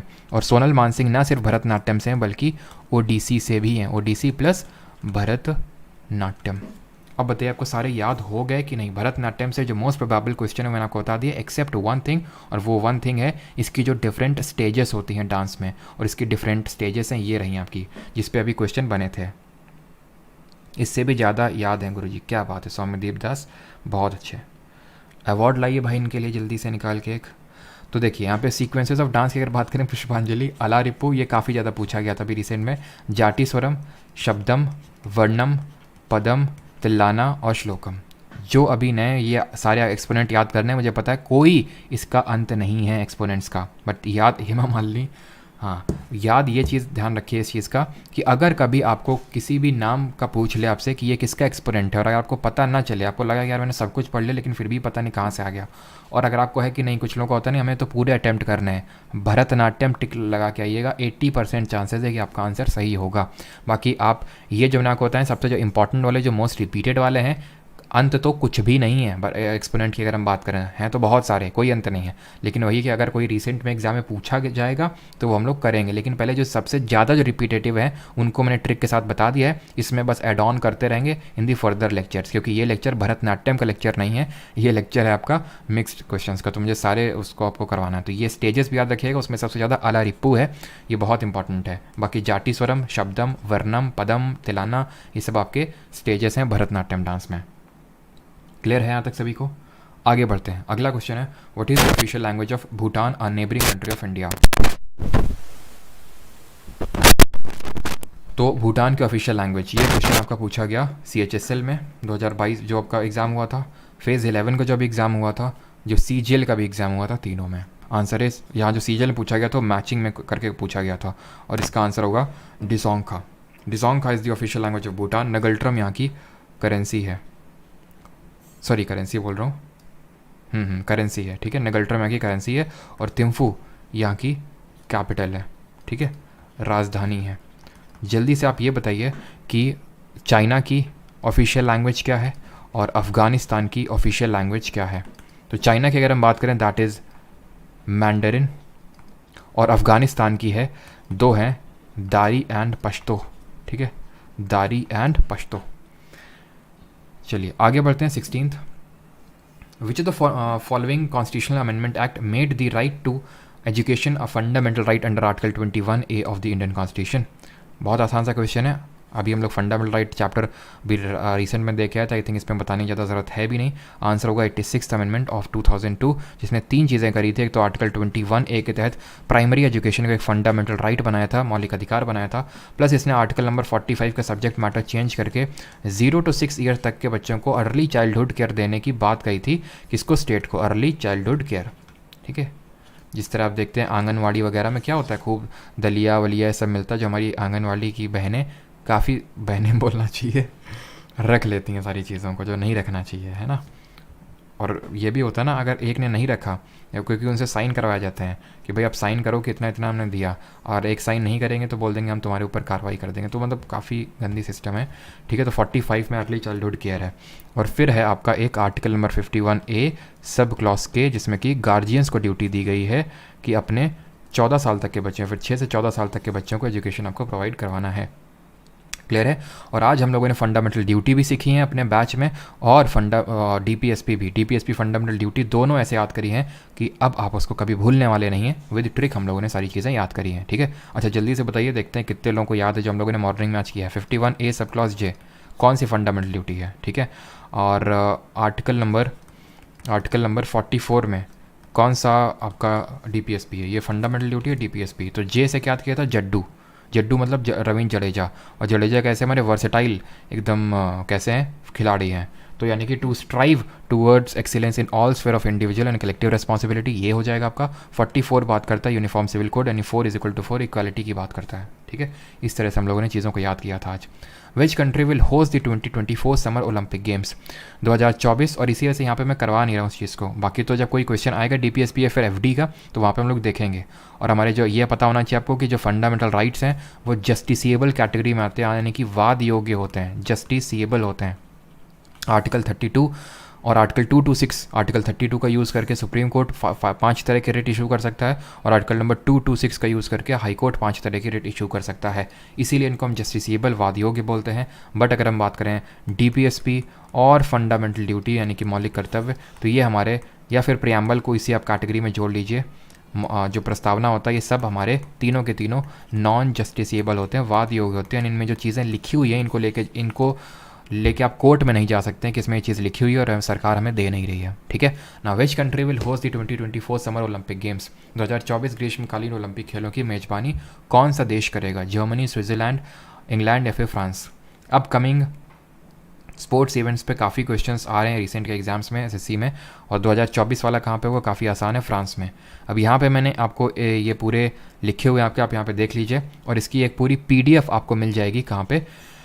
परमार SSC टेलीग्राम पे। तो कॉमनवेल्थ गेम्स 2022 बर्मिंघम इंग्लैंड में, 2026 होंगे आपके विक्टोरिया ऑस्ट्रेलिया में। एशियन गेम्स की अगर बात करें 2026 में होंगे एची नगोया जापान में, 2030 में दोहा कतर में, 2034 में होंगे आपके रियाद सऊदी अरेबिया में।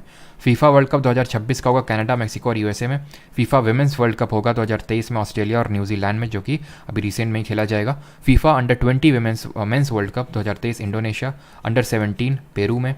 ICC क्रिकेट वर्ल्ड कप की बात करें 2023 वाला अभी इंडिया में खेला जाएगा, जो कि इंडिया में चौथा ये वर्ल्ड कप होगा अगर हम बात करें। वैसे अगर बात करें जो सिर्फ इंडिया में ही हो रहा है तो पहली बार होगा, क्योंकि जो पिछले वाले हुए थे वो आपके जैसे पाकिस्तान के साथ, बांग्लादेश के साथ, श्रीलंका के साथ शेयर्ड बेसिस पे हमने होस्ट किए थे, बट ये पहली बार होगा जो सिर्फ इंडिया ही होस्ट करेगा।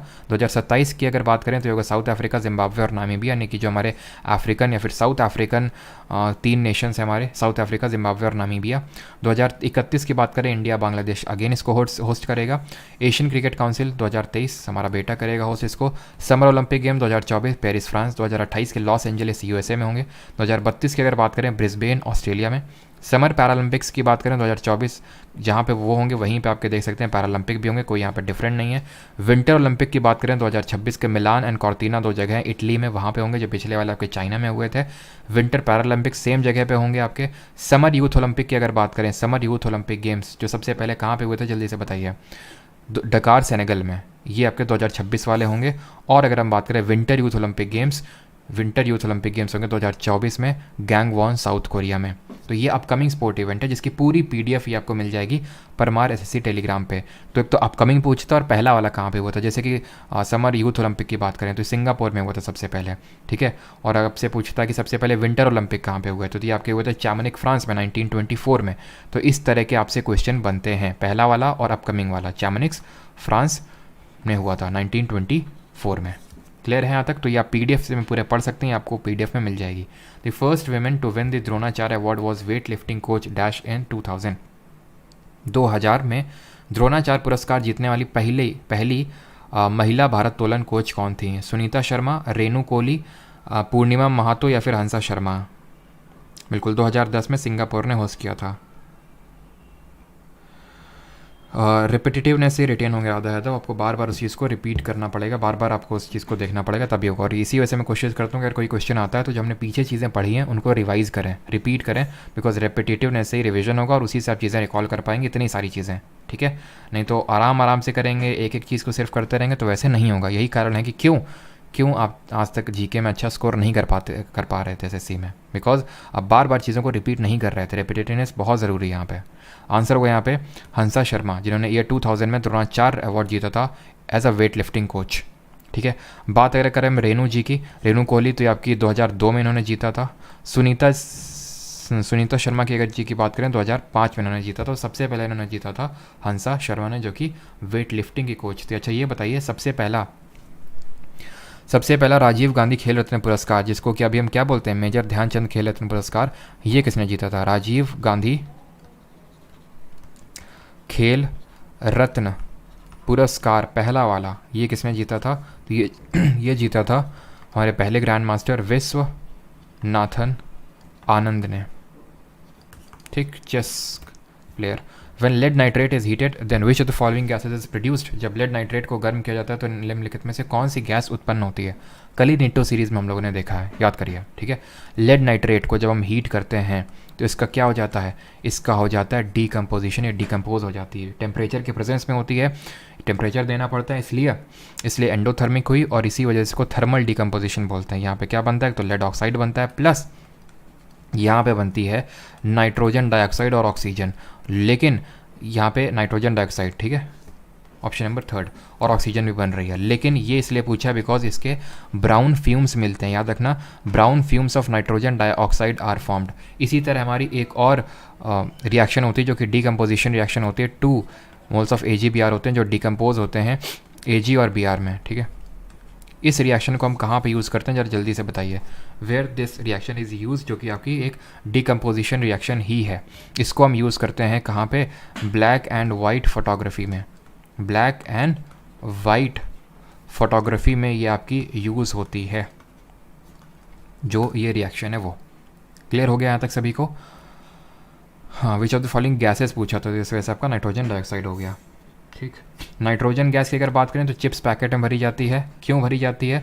क्योंकि अगर ऑक्सीजन भर देंगे तो रैंसिडिटी हो जाएगी, क्योंकि ऑक्सीजन जो है फैट के साथ, जो फैट ऑयल होता है उसके साथ बहुत एफिनिटी होती है, तो उसके साथ अटैच हो जाता है और रैंसिड हो जाता है।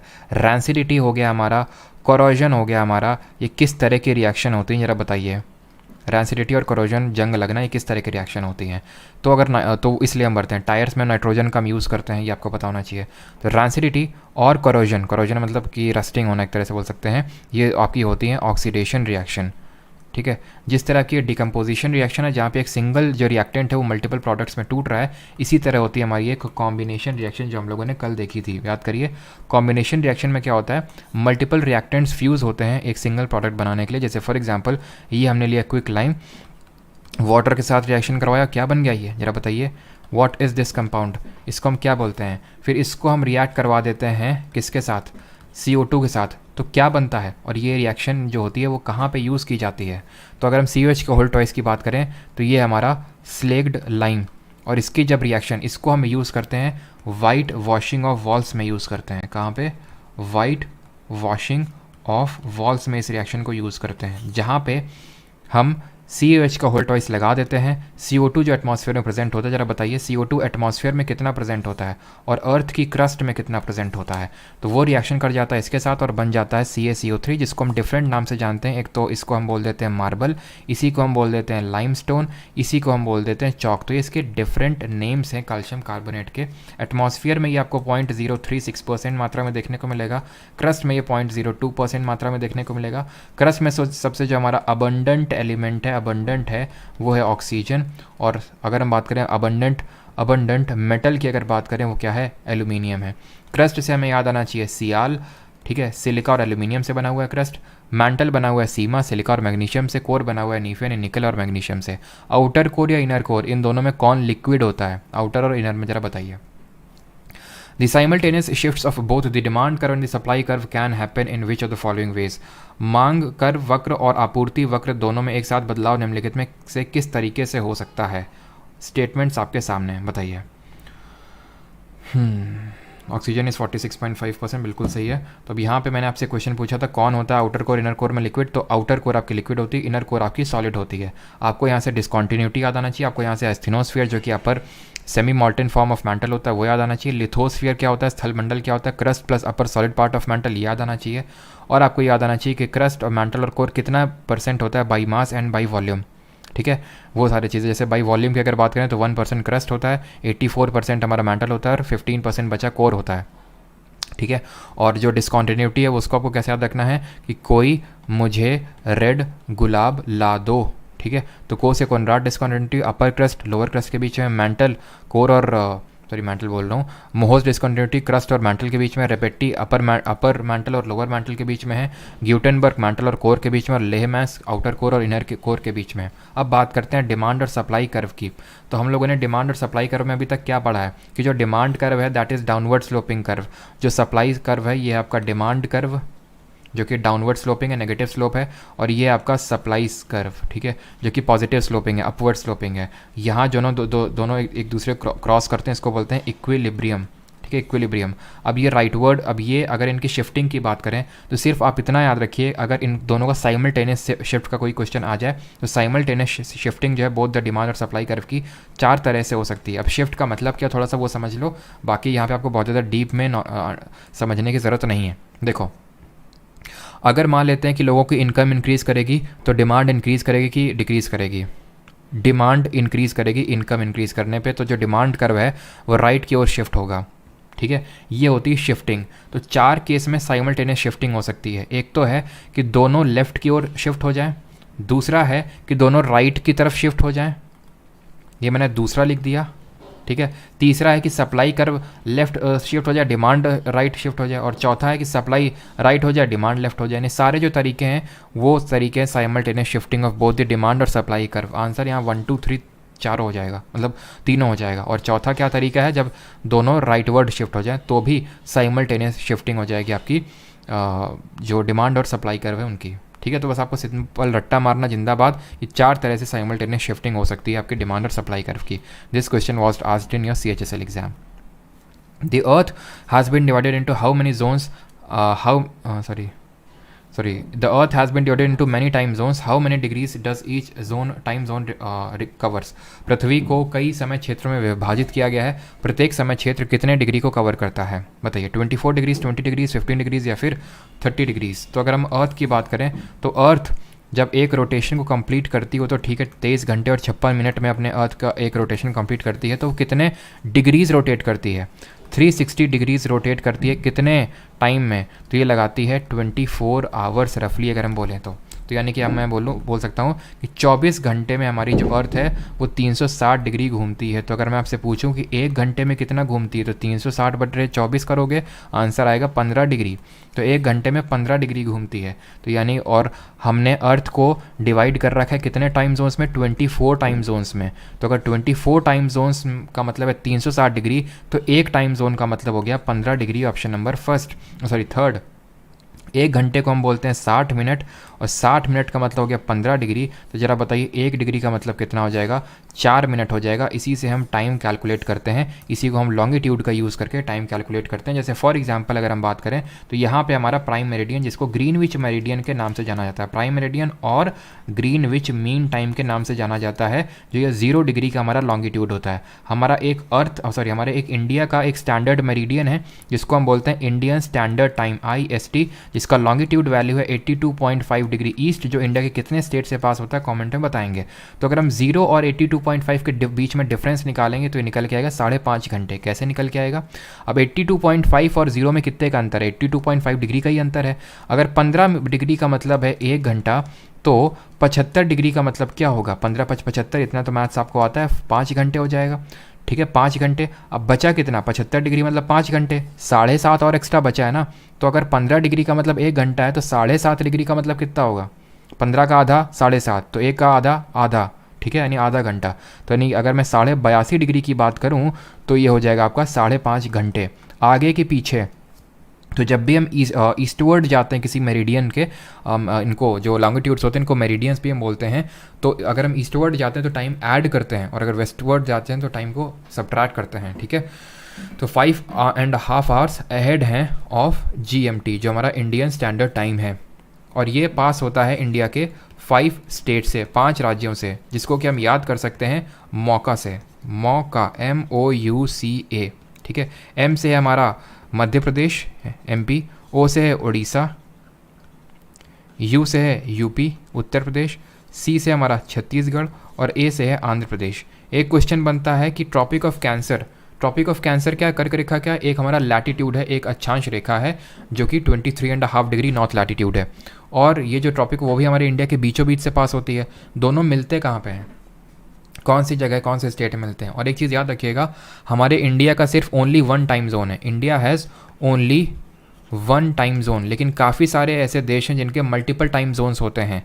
जैसे सबसे ज़्यादा 17 आई थिंक टाइम जोन है फ्रांस के। फ्रांस छोटा सा कंट्री है, लेकिन जो ज़्यादा टाइम जोन्स हमें देखने को मिलते हैं वो कंट्रीज़ जिनका लॉन्गिट्यूडनल एक्सटेंट बहुत ज़्यादा है। जैसे फॉर एग्जांपल रशिया में मल्टीपल टाइम जोन्स चलते हैं, USA में मल्टीपल टाइम जोन्स चलते हैं। उसके पीछे का बहुत डीप कॉन्सेप्ट है कि क्यों होते हैं वो, बट जिसमें हमें जाना नहीं है। अगर बनेगा स्टेटमेंट तो यही बनेगा और आप उसको क्वेश्चन को कर ले जाएंगे। दोनों मिलते हैं, यानी ट्रॉपिक ऑफ कैंसर और जो इंडियन स्टैंडर्ड टाइम है, दोनों का मिलन होता है। एक जगह है वो पड़ती छत्तीसगढ़ में, कोरिया नाम से, ठीक है, कोरिया, वहाँ पे दोनों मिलती हैं, tropic of cancer and Indian standard time. 22 where does Alaknanda river join Bhagirathi river in India? Bharat में अलकनंदा नदी भागीरथी से कहाँ मिलती है? ये क्वेश्चन आपसे पूछा गया। देवप्रयाग, प्रयागराज, चंपावत या फिर देहरादून? अब यहाँ पे बहुत सारे क्वेश्चन डिफरेंट तरह के प्रयाग पे बनते हैं ना। What is Prayag? प्रयाग होता है जहाँ पे, या तो यहाँ पे मैं लिख देता हूँ, ठीक है। प्रयाग वो होता है जहाँ पे हमारी दो रिवर्स मीट करती हैं, टू रिवर्स का कॉन्फ्लुएंस होता है, उसको हम बोलते हैं प्रयाग। अब हमारे डिफरेंट तरह के प्रयाग हैं, वो सारे तरह के प्रयाग यहाँ पे मैं ड्रॉ कर रहा हूँ, ध्यान से समझिएगा इसको, और ट्रिक के साथ मैं आपको बता दूंगा। ये हमारी एक रिवर है जिसको हम बोलते हैं अलकनंदा। ये रिवर है हमारी अलकनंदा, जो कि निकलती है सातोपंथ ग्लेशियर से। क्या नाम है इस रिवर का? अलकनंदा नाम है इस रिवर का, ठीक। अब इसमें डिफरेंट रिवर्स मीट करेंगी, इसमें डिफरेंट रिवर क्या करेंगी? मीट करेंगी। सबसे पहले रिवर यहाँ से निकल के आएगी एक, ठीक है। इस रिवर का नाम है, यहाँ पे मैं डिफरेंट कलर का यूज़ करूँगा रिवर का नाम लिखने के लिए। फिर एक रिवर यहाँ से निकल के आएगी, उसका डिफरेंट नाम पड़ेगा। फिर एक रिवर यहाँ से आएगी और बहुत दूर जाके मिलेगी। फिर एक रिवर यहाँ से आएगी और यहाँ पे मिलेगी, ठीक है। और फिर एक रिवर यहाँ पे आएगी और यहाँ पे इसको मिलेगी।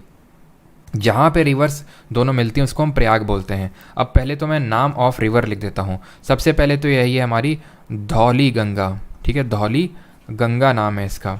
फिर जो नीचे आप देख पा रहे हैं इसका नाम है पिंडर रिवर, ठीक है, पिंडर रिवर नाम है इसका। इसकी अगर हम बात करें तो ये हमारी मंदाकिनी, मंदाकिनी जो निकल रही है, अभी वो भी मैं ओरिजिन्स पे लिख दूंगा, लेकिन अभी प्रयाग हम याद कर रहे हैं, मंदाकिनी है। ये हमारी भागीरथी रिवर और ये हमारी यमुना रिवर, ठीक है, यमुना रिवर। अब मिल कहाँ पे रही हैं? तो जहाँ पे धौली गंगा अलकनंदा को मिल रही है that is called as Vishnu Prayag. यहाँ पे मैं प्रयाग को एक डिफरेंट कलर से लिखूंगा, that is called as Vishnu Prayag, ठीक है, विष्णु प्रयाग। अभी ट्रिक के साथ कैसे याद रखना उस पर भी आते हैं। जहाँ पे पिंडर रिवर मीट करी अलकनंदा को दैट इज़ कॉल्ड एज कर्ण प्रयाग, ठीक है, इसको बोलते हैं कर्ण प्रयाग। जहाँ पे मंदाकिनी मीट कर रही है that is called as Rudra Prayag.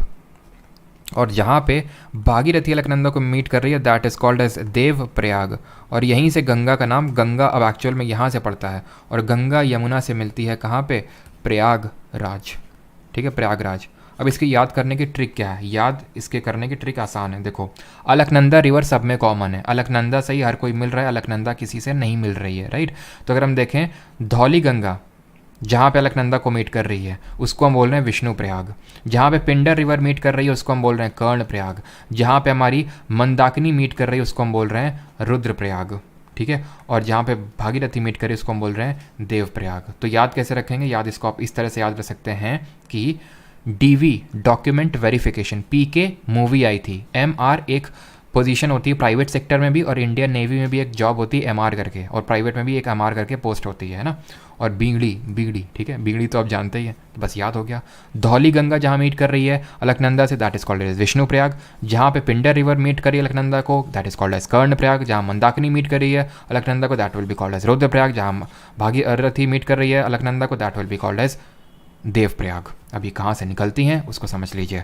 तो अलकनंदा तो निकलती है सातोपंथ ग्लेशियर से, यानी सातोपंथ हिमनद से। मंदाकिनी की अगर बात करें तो निकलती है चौराबाड़ी ग्लेशियर से। भागीरथी की अगर बात करें निकलती है गंगोत्री से, गंगोत्री ग्लेशियर से निकलती है। और अगर हम बात करें यमुना तो यमुना यमुनोत्री से निकलती, बट मुझे नहीं लगता यमुनोत्री आपको देगा, अगर पूछेगा वो बंदरपुंछ रेंज पूछेगा, बंदरपुंछ या फिर बंदरपुंछ ग्लेशियर करके भी ले सकता है, तो बंदरपुंछ आपको पता होना चाहिए। आई होप सारी चीज़ें आपकी क्लियर हो गई होंगी। तो अलकनंदा भागीरथी को मिल रही है BD से D, ठीक है, क्लियर हो गया अभी आपको। अभी आप नहीं भूलेंगे अगर आप याद रखेंगे document verification, PK movie, MR एक पोस्ट होती है और BD खत्म। Indian standard time IST is ahead of GMT by what? 3 hours and 45 minutes, 7 hours and 15 minutes, 2 hours and या फिर 5 hours and 30 minutes, बताओ।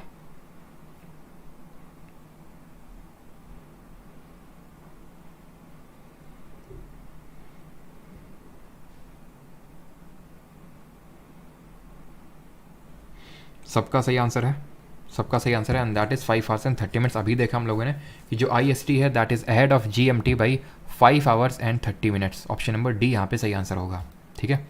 24 that is the last question, because आपका जो 25th होगा वो आपके लिए एक क्वेश्चन ऑफ द डे होगा। And the last question is cotton requires dash temperature, light rainfall और irrigation, dash frost free days and bright sunshine for its growth. कपास को अपनी वृद्धि के लिए डैश तापमान, हल्की वर्षा और या सिंचाई, डैश पाले से मुक्त दिन और तेज धूप की आवश्यकता होती है। तो कॉटन रिक्वायर्स ऑब्वियस सी बात है हाई टेम्परेचर होगा ना, ठीक है, बिकॉज कॉटन कहाँ पे ज़्यादातर ग्रो होती है? अगर हम देखें महाराष्ट्र, गुजरात, यहाँ सब वहाँ पे हाई टेम्परेचर होता है, लो टेम्परेचर तो होता नहीं है। 2 ऑप्शन एलिमेंट कर सकते हो, और ये मैंने आपको बता रखा है पिछले PYQ सीरीज़ में बताया था मैंने आपको कि 210 फ्रॉस्ट फ्री डेज जैसे ही आपसे पूछ ले आप तुरंत मारेंगे कॉटन। कॉटन किस सॉइल में बेस्ट आपकी ग्रो होती है, ज़रा बताइए। कॉटन सबसे बेस्ट कौन सी सॉइल में ग्रो होती है? कॉटन का टॉप मोस्ट प्रोड्यूसर स्टेट कौन सा है? प्रोड्यूसर स्टेट कौन सा है, ठीक है। और किस सॉइल में ग्रो होती है, और पहली कॉटन मिल कहाँ सेटअप हुई थी? पहली कॉटन मिल कहाँ पे सेटअप हुई थी, ये आपको बताना है। तो अगर हम बात करें सॉइल कौन सी है, सॉइल है आपकी ब्लैक सॉइल। ब्लैक सॉइल से क्या जाना चाहिए? इम्परमिएबल, रेगुर, ठीक है, north western part of peninsular plateau, और self flowing characteristic, sticky when wet and dry when develop crack when dry. Top most producer है आपका गुज्जू भाई, गुजरात। मिल थी आपकी सबसे पहली एक्लैंड मिल, जो सेटअप हुई थी 1813 में, बट चल नहीं पाई। और इसके बाद 1854 में सेटअप की जाती है Bombay spinning and weaving machine, ठीक है, Bombay spinning and weaving machine. फिर अगर हम बात करें अगले साल 1858 में पहली जूट मिल सेटअप होती है, फर्स्ट जूट मिल कहाँ पे? रिसरा, वेस्ट बंगाल में। इसका नाम क्या था, जल्दी से बताइए। रिसरा, वेस्ट बंगाल में। And the question of the day for you is this. और कॉटन किस तरह की आपकी क्रॉप है, राबी में आएगी, खरीफ में आएगी, या फिर जैद में आएगी, ये आपको बताना है जल्दी से, किस में आएगी आपकी। And the last question is ये, What is the who is the author of the book Language of Truth Essays 2003 to 2020? कौन इसके लेखक है? विक्रम संपत, सलमान रश्दी, कबीर बेदी, या फिर मेघन मरकाले? और इसका आंसर होगा आपका क्या मैंने पूछा था क्वेश्चन, कुछ क्वेश्चन पूछा ना, कॉटन किस तरह की क्रॉप होती है? खरीफ होती है। खरीफ में आपकी और कौन कौन से आती हैं? खरीफ में आ जाएंगी आपकी मेज़ आ जाएगी, आपकी पैडी आ जाएगी, आपकी ग्राउंड नट आ जाएगा खरीफ में। मिलेट्स भी मोस्टली हमारे खरीफ में आते हैं, ठीक। यहाँ पे हमारे क्वेश्चन होते हैं ख़त्म। अब बताइए आपको लग रहा है कैसा? I am from Rishra, okay, Somli लाहा।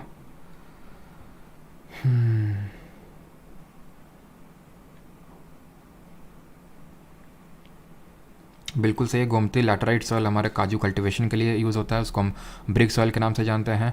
और उस वो लीचिंग, लिच्छन, जो लिच्छन की प्रक्रिया होती है उसके बाद बनती है। रेड एंड येलो सॉइल बात करें, रेड कलर क्यों होता है? आयरन ऑक्साइड की वजह से होता है। अगर वो हाइड्रेटेड फॉर्म में होती है तो येलो कलर में कन्वर्ट हो जाती है, ठीक है। चलिए, और पीडमोंट जोन ऑफ वेस्टर्न घाट में कौन सी, ये आप NCERT से डायरेक्टली मैं लाइन उठा रहा हूँ। पीडमोंट जोन ऑफ वेस्टर्न घाट में कौन सी सॉइल आपको देखने को मिलती है? इस पर भी क्वेश्चन आ चुका है, कोई गेस करेगा?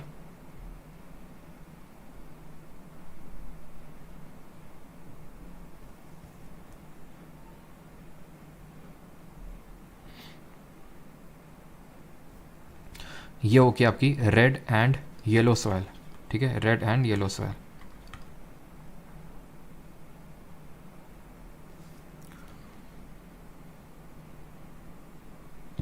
चलिए भाई, थैंक यू सभी को। बाकी मिलते हैं कल एट द सेम टाइम, लेकिन कल 11 AM पे आपका प्रेसिडेंट और वाइस प्रेसिडेंट टॉपिक होगा, जुड़ना मत भूलिएगा, बहुत इंपॉर्टेंट है, ठीक है। एक तरह से यूनियन एग्जीक्यूटिव